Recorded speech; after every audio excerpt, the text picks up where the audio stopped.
Are you a successful entrepreneur or one in training? You've got the vision, but do you have the right partner to build your brand, your team, and your future online and off? At cprfirm.com, we offer expert consulting, financial guidance, and life coaching because we believe in doing life with our clients. After all, what is it for a man to gain the world and lose his soul? Founded by Callan Cash Coleman, we help our clients not only succeed, but plan to retire rich. Your business deserves the best. Start building your legacy today at cprfirm.com. Finding the right real estate professional can be challenging. I'm broker Melissa Wilson. I'm knowledgeable in all aspects of the real estate process. So whether you're looking to buy new or an existing home or have a commercial need, I'm here to help.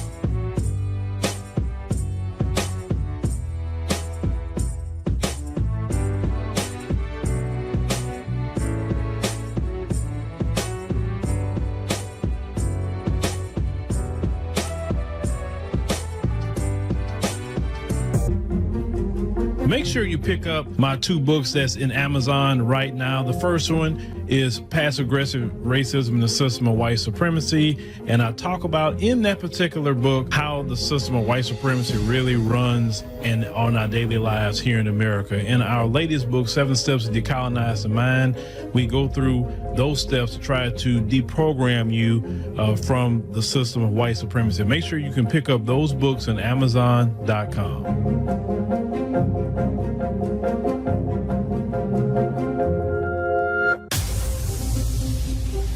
Introducing the African Diaspora News Channel app, your gateway to stories that's overlooked by the corporate mainstream media. At African Diaspora News Channel, we cover stories that don't receive mainstream attention, and we serve as the voice to the global Black community.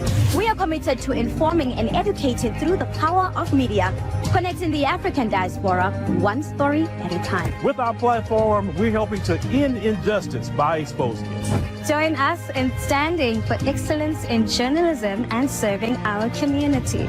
Download the African Diaspora News app today. All right, ladies and gentlemen, boys and girls, we are here. We are here Monday. January 6th. It's a little cold down here in the Houston area because you had a little cold snap finally came. We was having literally summer type weather for Christmas. Everybody was wearing shorts. It's like 40 degrees right now. It's going to get down to about, I don't know, say tonight, about 30. So, yeah, we're going to keep some good 30. And I like it like that. I like the weather stay just like that, good and cold. And we'll be... all good. Tonight, we're going to definitely get into the Honduran president, and yeah, she's interesting, right? I saw something. I said, "Ooh, let me download this and talk about this before we get into the Honduran president." With Vice President Kamala Harris, kind of messed up what happened to her today, right? Completely wrong, and. I don't know how many people was on the stream Friday night. Let you know, so from here on out, on Friday nights, we're going to do the live stream only on the African Diaspora News Channel app. If you want to see those streams on Friday night, we don't have to hold back in what topics we get into or what's being said. Make sure you download the African Diaspora News Channel app in the Google Play and Apple App Store.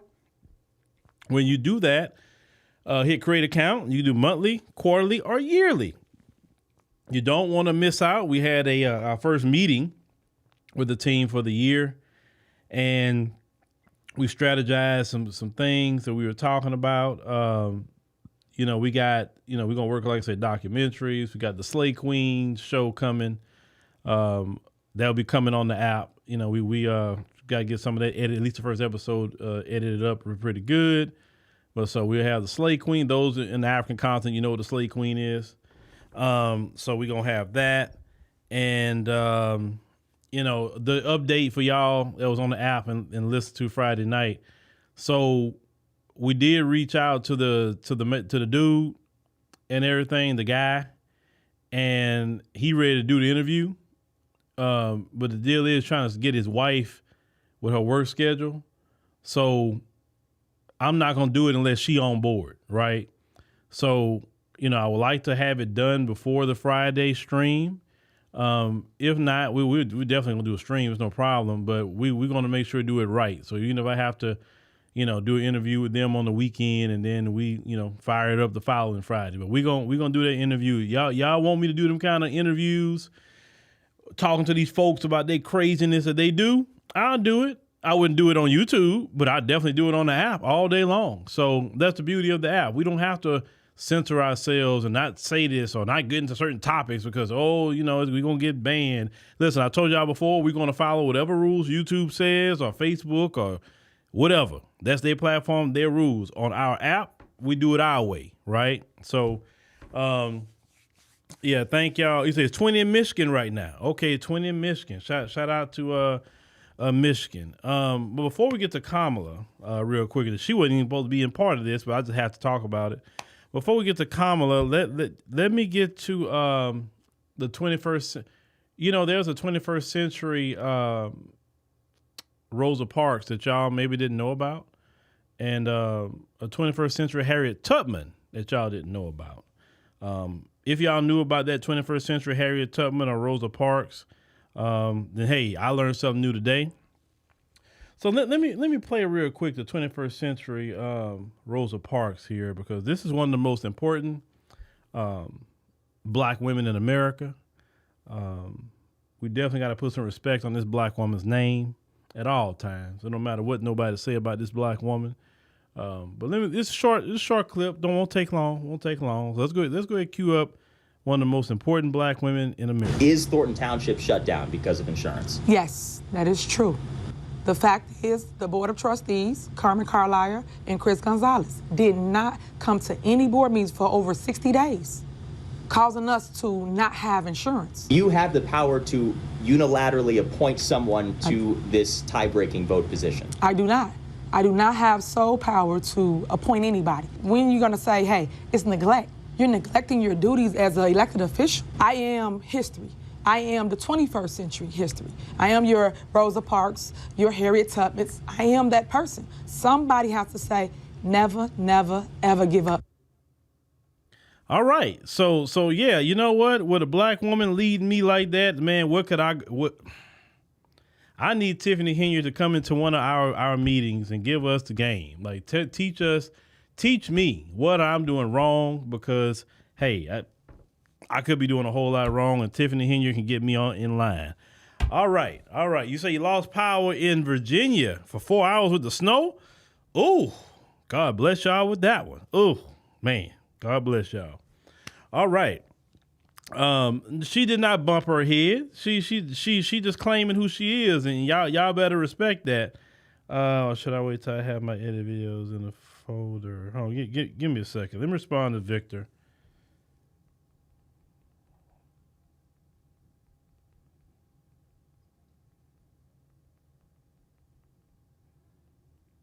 Give me a second.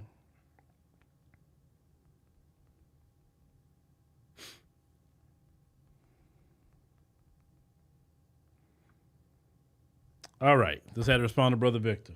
All right, so let me cue this up, y'all. So Vice President Kamala Harris, she was doing a swearing-in of a Deborah Fisher out of Nebraska in the Senate, and that's not really, with the issue. The issue is the husband, Bruce. Now, I had just downloaded this, so let me.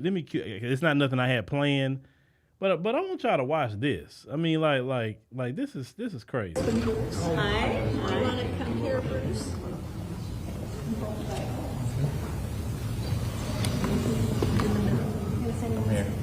In the ground? In the middle? Scoot over in the middle? No. It's okay, I won't bite. I'm not gonna bite. Don't worry. Okay. Okay. Do you solemnly swear to support and defend the Constitution of the United States? Thank you. Congratulations.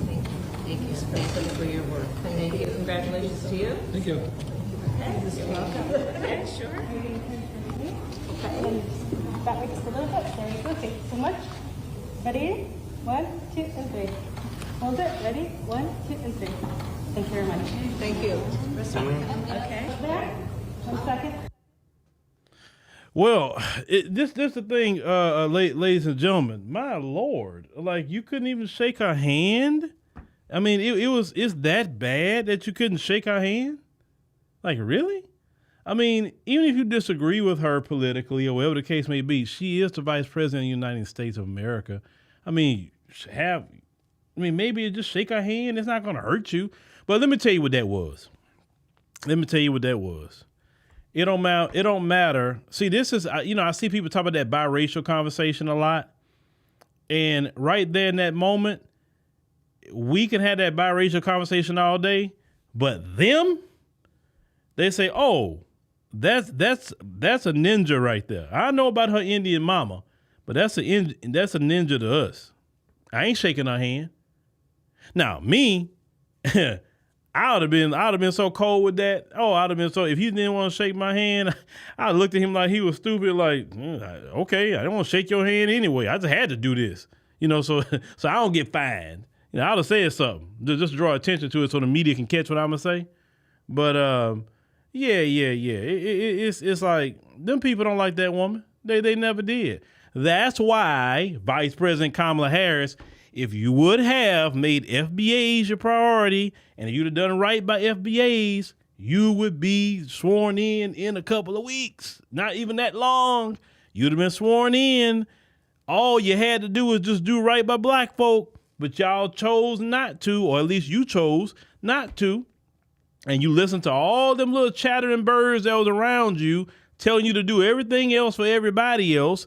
Prioritize white women, prioritize immigration, prioritize abortion, prioritize everything but FBAs. I'm telling you, she would have won that election if FBAs came out to vote. She would have won. I know she would have won that election. But if FBAs set out elections, Democrats lose. If FBAs show up in elections, Democrats win. So, whatever person's going to run for office, if you don't do nothing for FBAs, don't worry about it. We good. We have some good couches. We have, we cold right now. So my coffee. We got some good coffee. We good. We have nothing but good old sweet time. Good old sweet time. Okay? But regardless, that dude is stupid. That dude's an imbecile. And, what kind of wife he has that will not even hit him. Most time your wife be like, what you doing? You embarrassing me. Like, stop being stupid for 5 minutes. But, it is what it is. Them folks they are very serious about anti-black racism. They're very serious about that, right? It's kind of like that Obama thing. You know how many times like Obama, we've been so angry at Obama, but then when he was a president, they would do so many blatant anti-black things to him. It was kind of be hard to go at him like we want to because they would do so many things to him. That was kind of like one of those moments, right? It's like, okay, yeah, I got issues with her, but we clearly seen that was racism. We clearly seen that, right? And she's seen it. And my thing is, Vice President Kamala Harris, and this is always my thing about that. How do you go tell Doug about that? How does he even relate to that? See, that's the issue. How does he even relate? You can't even, okay, let's say if she married an East Indian man. You may could have that, or you could have that conversation with him, but you didn't even, Doug, that's my thing. Like how you can have that, you just can't have that conversation with him. It will never hit right, But. All right. Now, Keisha, they was extremely racist toward Barack Obama. That's the only reason he got a pass a lot of times on some things he did. Now he's out of office, he don't get no pass. But yeah, they did they were doing all kind of lynching effigies and all kind of threats. And I mean, they was attacking black folks. I remember those years I was covering the news. how they was attacking black folks because they couldn't do nothing to him, and they was on one during the time that he was president. And if he would have just did right by the FBAs, he would have been the greatest guy ever. But he chose not to, and that's my thing. Black politicians, do right by FBAs. You don't have to worry about even getting voted back in because we'll come out and vote for you. We'll make it where it's trendy to vote for you. And you know, we're the people that market very, very well. We can make anything trendy, anything hot. That's what we do. Them other people you be catering to, they don't make nothing hot. They don't set a trend. They don't set nothing. They're just bland. You know what I'm saying? No seasoning, no flavor, no nothing. They just can't do it. I mean, that's silly. And you can get all this marketing for free. Literally, all you gotta do is do something for black folk. All right. So let's get to the main part of what we want to talk about tonight. There was a clip that I saw just, thumbing through from Al Jazeera. Now we know Donald Trump wants to do mass deportations. He wants to do mass deportations. And what we're starting to see is not just Honduras, but we're going to talk about Honduras tonight. But these Latin American countries are getting bothered and upset. More so, this is what I'm seeing, Latin American countries. They really take issue with Trump sending them their people back. Watch this clip. Let me cue this up. Watch this. President Xiomara Castro has responded to Donald Trump's threats of mass migrant deportations once he becomes president. In a national broadcast on New Year's Day, she said if he sends Hondurans back home, she could kick the US out of military bases in her country.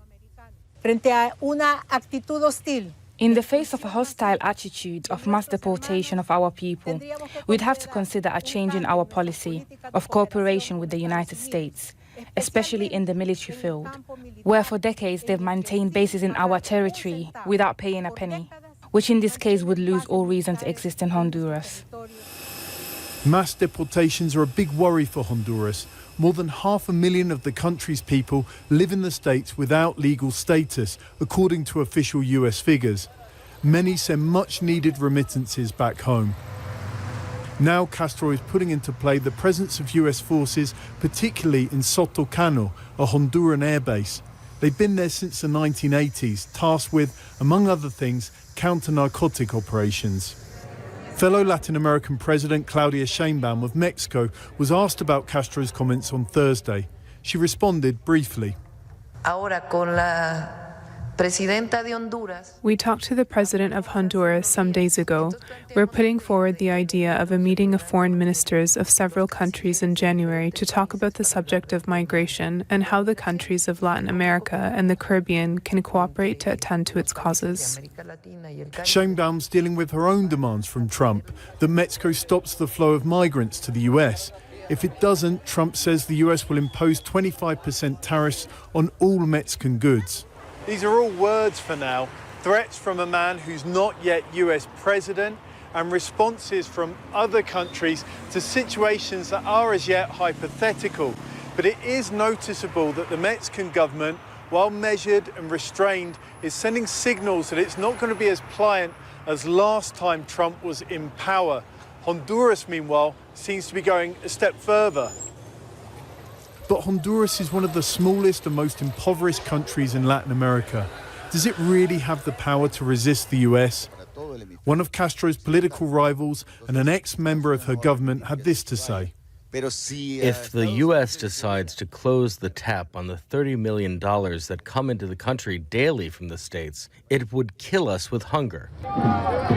The real confrontations or negotiations will come, of course, after January 20th, when Donald Trump becomes President Trump once again. All right, I want to let that play, like I normally do. And then now I want to play it again, but I want to stop it and just kind of address some things that's being said. Let's get it. Let me restart it, and then we'll go ahead on and do our thing. Well, wrong one. Hold on. Wrong one. Right one. Hold on. Where we at? All right. President Xiomara Castro has responded to Donald Trump's threats of mass migrant deportations once he becomes president. In a national broadcast on New Year's Day, she said if he sends Hondurans back home, she could kick the US out of military bases in her country. In the face of a hostile attitude of mass deportation of our people, we'd have to consider a change in our policy of cooperation with the United States, especially in the military field, where for decades they've maintained bases in our territory without paying a penny, which in this case would lose all reason to exist in Honduras. Okay, all right. So let's that's why I got at the bottom, the nerve of President Xiomara Castro, the nerve of President Castro. So if Donald Trump deports 500,000, that's a lot of people, Hondurans, not to some deserted island and say, hey, you're on your own thing for yourself, like in the Bible, you exiled somewhere.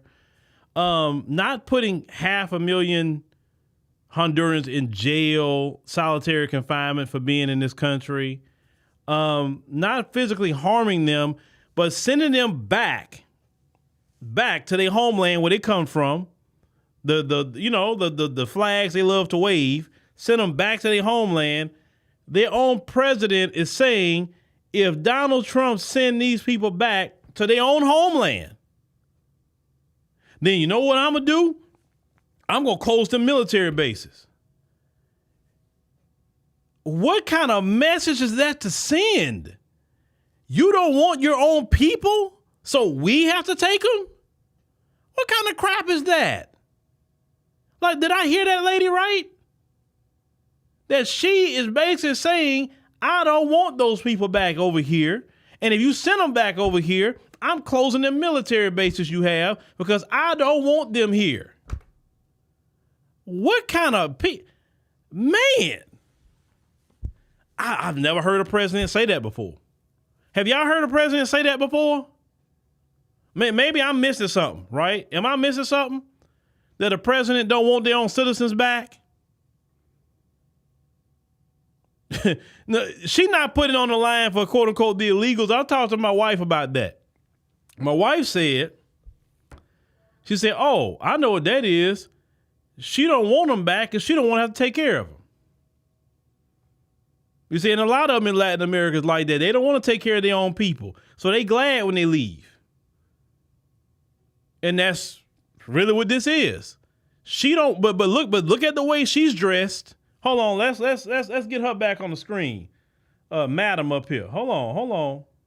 Mass deportations are a big worry for rewind Honduras. that back a little More bit. than Hondurans back home, she could Now, kick if the you US look at out her, of military bases. If you look at in her, she don't look poor, do she? Do that woman look poor to you? Do she look like she's suffering? Let me tell y'all something. There's a rich class in Latin America too. No different. They got a rich class in America.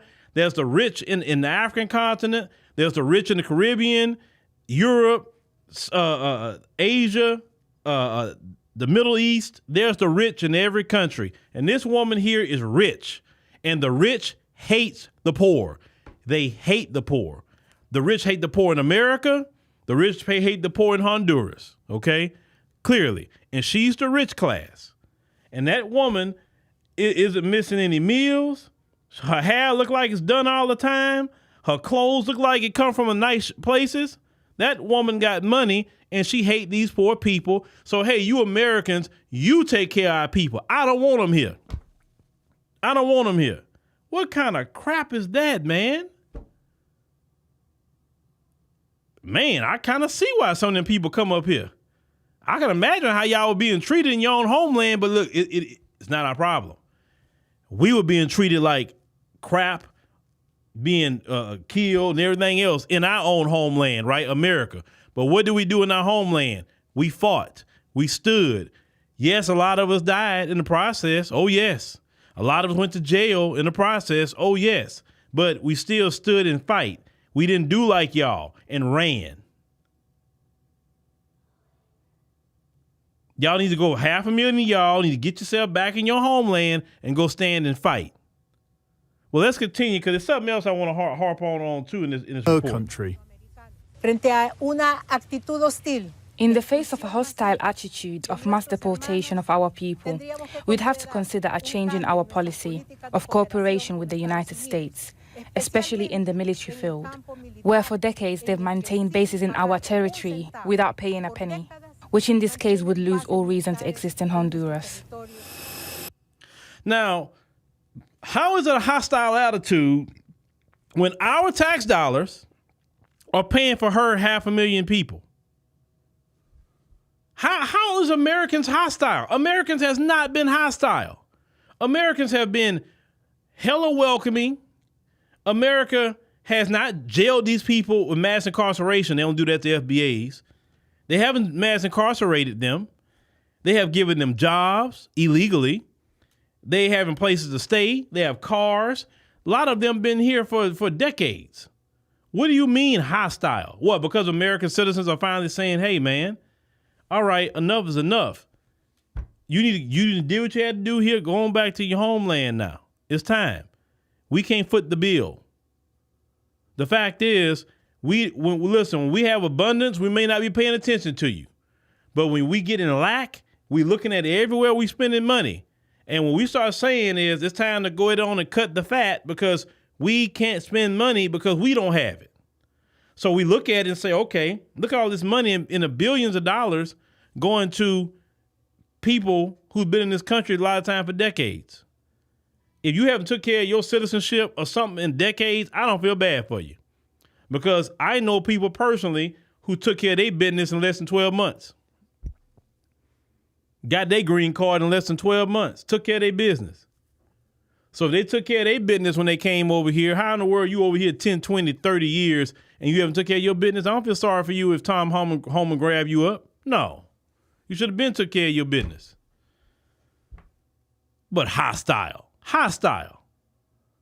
But if we go in her country illegally and they find out about it, it's gonna be hostile when they say you gotta go because you here illegally or you overstayed your visa. So no, you gotta get out of here. Is that hostile? I didn't know following our laws was hostile. I didn't know that. Okay. Mass deportations are a big worry for Honduras. More than 500,000 of the country's people live in the States without legal status, according to official US figures. Many send much needed remittances back home. Now, and let's talk about those remittances. All immigrants, no matter where they come from, are pressured from abroad to send money back to their homeland. They're pressuring immigrants in this country to do what the government should be doing, is taking care of the people. They pressure immigrants in this country to pay for the school of their sisters, brothers, cousins, whatever. They pressure them. Well, you in America, you got to send me something back. And it's not like, okay, let's say you send them $1,000, right? That go a long way in a lot of these countries. Oh, no. You got to send something every month. Or it's your responsibility to pay college tuition. Or it's your responsibility, hey, if mama need a new house, you got to pay money to go get it built. Even though your daddy's sitting right there with your mama. You, as a child that came over here, has got to go foot the bill, and your daddy, daddy didn't take care of mama? What he did all his life, why I got to go send some money back? You can go look at them videos constantly talking about that on TikTok. Well, you have immigrants that was complaining about they're being pressured all the freaking time to send money back. So this woman wants the $500,000 to stay in this country and being pressured to send money back to her country. Do you know it's like in the billions of dollars that go out this country because of immigrants? And Trump talked about that his last time. He said, man, we need to stop all this money going out. He said, it's too much money going out this country to all these foreign countries. He talked about that. Maybe if they would take that money and invest it in making their status to be legal, they wouldn't have this problem. I'll tell immigrants, stop sending money to your family back home. Shoot, what would you, if something happened to you, what would they do? They're going to have to figure it out. If you went to the hospital tomorrow, They'll have to figure it out, right? Because you couldn't go to work and send them nothing. They'll be all right. They'll figure it out. Stop being pressured to send money back home. That's what creates that problem. What did it say? Cynthia says, Brother Phillip, she should be ashamed of herself for even asking American citizens to keep on taking care of their folks. Hey, man, we you know, I'm laughing about Tasha K. Like Tasha K say, I ain't got it. We ain't got it. So it's just that simple. But let's continue. Castro is putting into play the presence of US forces, particularly in Soto Cano, a Honduran airbase. They've been there since the 1980s, tasked with, among other things, counter-narcotic operations. Fellow Latin American President Claudia Sheinbaum of Mexico was asked about Castro's comments on Thursday. She responded briefly. We talked to the president of Honduras some days ago. We're putting forward the idea of a meeting of foreign ministers of several countries in January to talk about the subject of migration and how the countries of Latin America and the Caribbean can cooperate to attend to its causes. Sheinbaum's dealing with her own demands from Trump that Mexico stops the flow of migrants to the US. If it doesn't, Trump says the US will impose 25% tariffs on all Mexican goods. These are all words for now, threats from a man who's not yet US president and responses from other countries to situations that are as yet hypothetical. But it is noticeable that the Mexican government, while measured and restrained, is sending signals that it's not going to be as pliant as last time Trump was in power.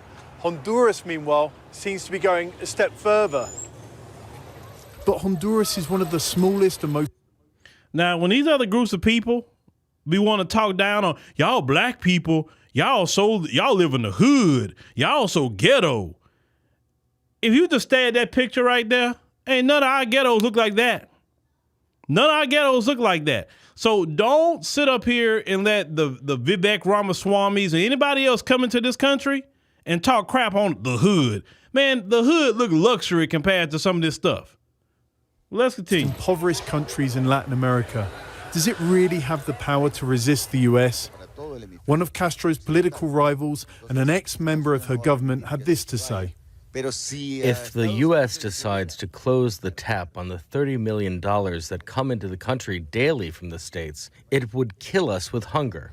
The U.S. decides to close the tap on the $30 million that come into the country daily from the States, it would kill us with hunger.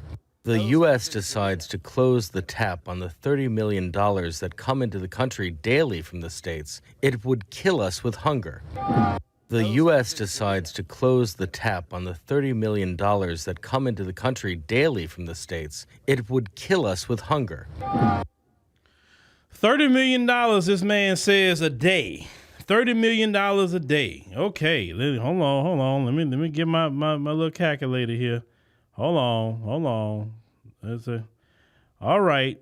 So he's saying that in a week, $210 million comes in from the United States. In a week. I think $210 million could do some good in the United States. Don't y'all think? Don't you think $210 million do good in your state? You know, a week? Your city? Some of our cities, some of our homeless people can use $210 million a week. But the bad part about the major cities, the Democrats control that, and the Democrats have been taking billions and using it on these same people. Hello, New York and the billions, right? Chicago, hello, you too. Definitely y'all too. $210 million, $30 million a day. But we shouldn't be talking about this migrant crisis. We shouldn't talk about that. We shouldn't be talking about anything about it because you Americans are xenophobes when you talk about how you literally being taken advantage of. See, what Trump said about we being taken advantage of and everybody is laughing at us because we look like suckers and fools. You see why? Do you see why? You said that he got to be specific. I don't care what he got to be. I don't care. Why are you getting our money? Your money should be fooling with your country. And clearly, where the money going? Because clearly the money is not going to the people. Now, let's go ahead and talk about this. That lady y'all saw, and I saw that comment, y'all said, ooh, her skin look real clear too. Yeah, because she's taking that good U.S. money and using it on herself. All those politicians in all them foreign countries that they send aid to, it don't go to those poor people. The poor people are struggling every day. You can go to Honduras right now and go talk to the poor people and ask them, hey, we hearing this much U.S. aid is coming in. How much of it do you get? They'll look at you like, what? I don't get nothing. Do you see me out here selling food? You see me out here cooking tacos and trying to sell some tacos out here? I don't get nothing. And man, if I don't make these tacos or sell this fruit, I'm not going to eat. I don't get nothing. And it's the truth. Same thing in the African continent. Oh, we're giving all this aid to the African continent. The politicians is getting it. That's who's getting the money. The white folks that's over there with them, because they got white folks in them African countries too now, they getting the money. Man, the Africans not getting that, or the Caribbeans aren't getting, no matter what they send in aid, notice a pattern. Though they have extremely poverty, and notice the politicians are like $1 million in quote unquote third world countries. Have y'all noticed that?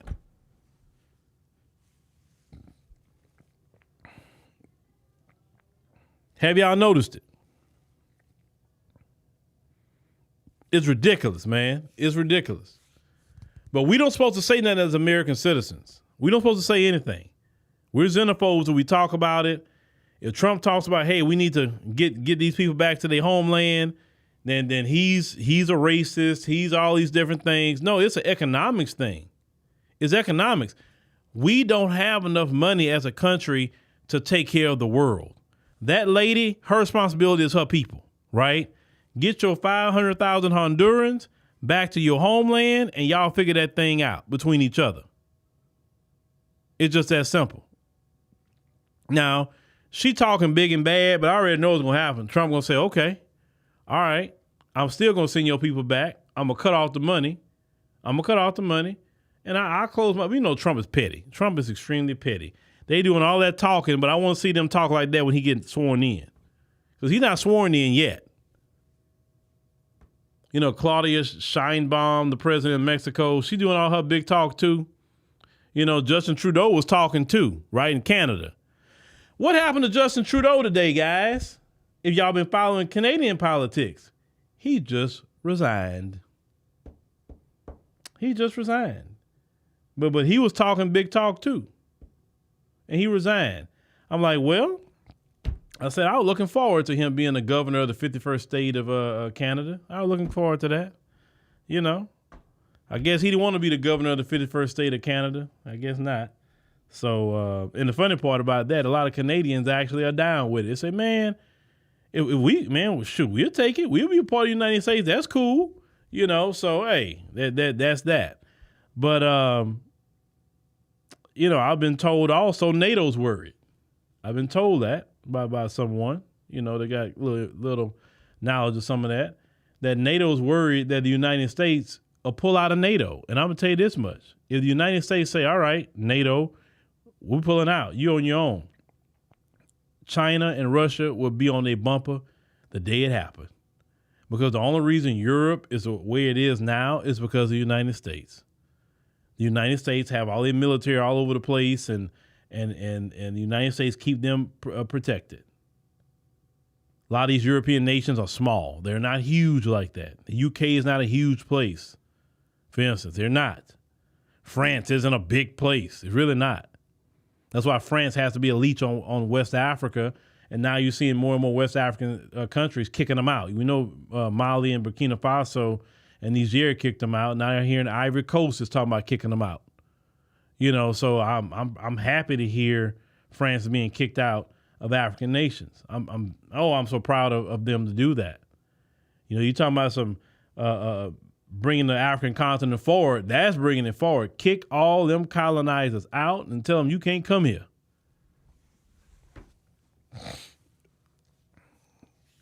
Say, Eric, you say you're not feeling well? Okay. Yeah, Europe, they can't handle Russia and China, man. It'll be the USSR all over again. Please. Because that's what Putin wants. He want the old Soviet Union back. That's what he wants. But speaking about, you say you're not feeling well, so I've been watching a lot of pharmacists, and they on TikTok, and they've been talking about how, and that's why they want to shut down TikTok. They've been talking about how taking medication like NyQuil, Dayquil is a waste of time. It don't really do much for you. And they were saying you do better going to your pharmacist and asking them for Sudafed from behind the counter, not the Sudafed that's over the counter, but behind the counter. But you got to show your ID to get it. And I've seen a lot of people, even a lot of black people talking about, yeah, man, I started taking that Sudafed, and man, that stuff went away in like 2 days. All before it took a week or two. So they're putting you up on game, like don't buy nothing name brand, like as long as it has the same active ingredients, don't buy nothing name brand. You can save money, and it's the same thing. Yeah, I've been looking at a lot of pharmacists talk about that stuff, right?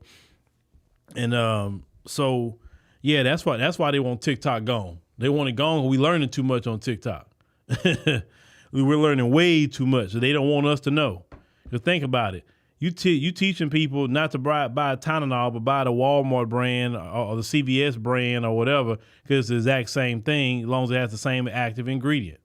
You know, and the pharmacists say we don't even use the name brand. We use the CVS, Walmart, or Walgreens, or whatever we get them from.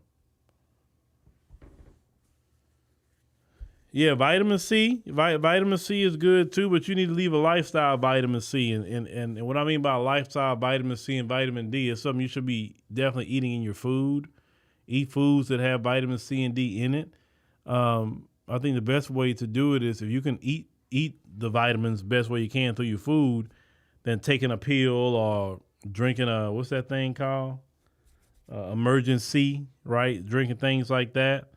And black folks definitely need D3 in their life because we're not where we, let's call it what it is. Us in America, we're not getting the right amount of sun. Yes, I know we've been here hundreds of years, but we don't get the right amount of sun here. We get the right amount of sun in the African continent. It's just true. And I know that to be true because the moment I get over there, I turn a shade darker every time. It don't matter where I go, I get a shade darker in the African continent like this.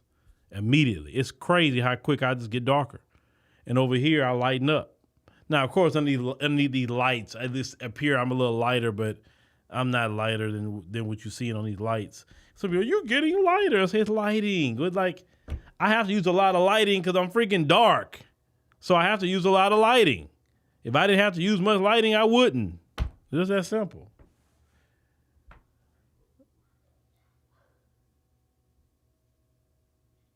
You say, well, you know what? The geek surgeon, I'm taking all information that people are giving, and then we'll look into it. Like, hey, send us some messages and say, hey, we'd like to know about it. Listen, I don't mind putting relevant information on the app. The reason why is because on YouTube, it's a waste of time. It's a waste of time to give certain type of information, like to really help people, because they don't want to watch it. So I'd rather do that on the app because at least I know the people paying for it, they will ingest it, right? And they would appreciate it a lot more. And I feel better about bringing certain experts on or giving certain information on the app because at least I know it'd be appreciated. But on YouTube and social media, it's not for that, basically. It's for, I'm not saying people that do it, they do it, but I just know it's not as, the people that come here they're not the majority that want to ingest that. It's a minority. And when you only have a minority of people wanting to ingest information, it becomes a waste of time and resources and money. To be honest with you, it becomes all three.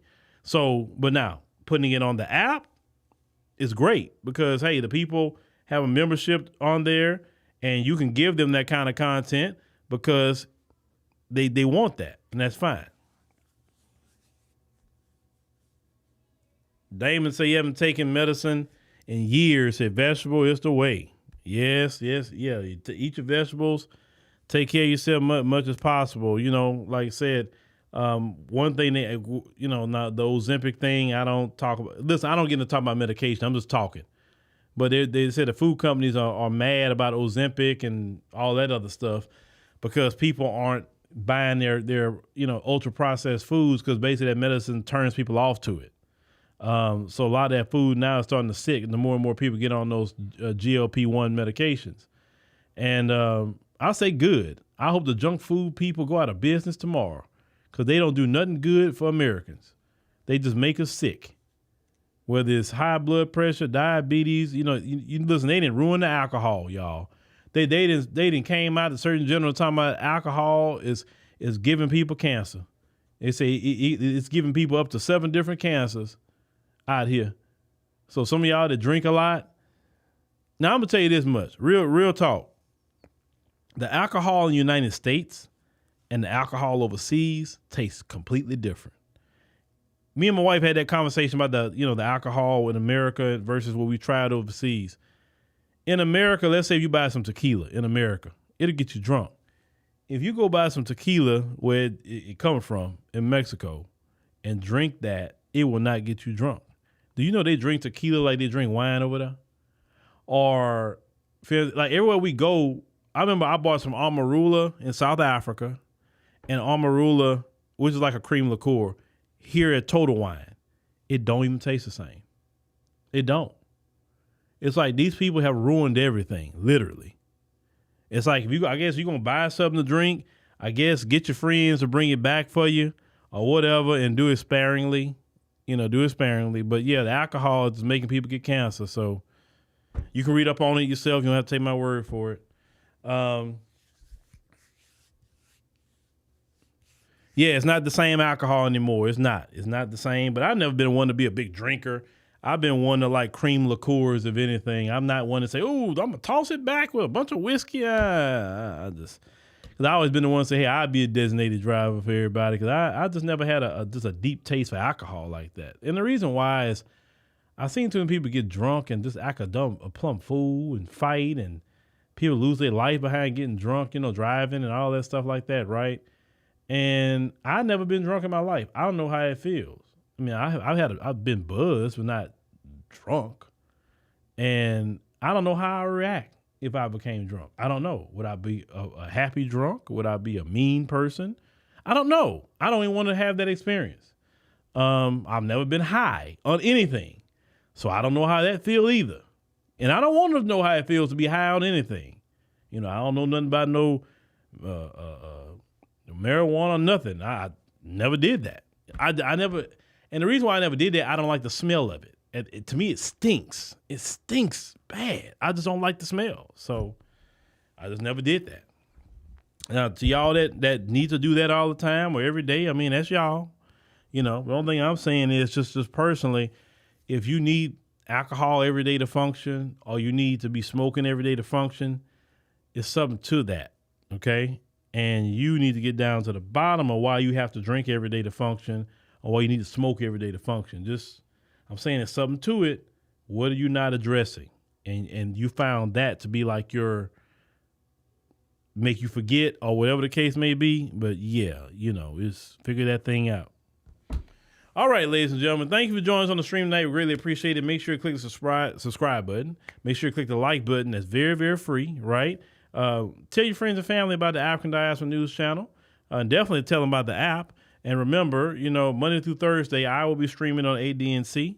Monday through Thursday. Fridays, we will be on the app streaming. So you want to be in the know of everything we got going on, make sure you join that app, because that's here on out, at least starting on Fridays. We may increase it to Thursday and Friday. I don't know. So, but as of right now, it's Friday. So thank y'all for listening. Make sure to check out the Phillip Scott podcast tonight at 10 p.m. Central Standard Time.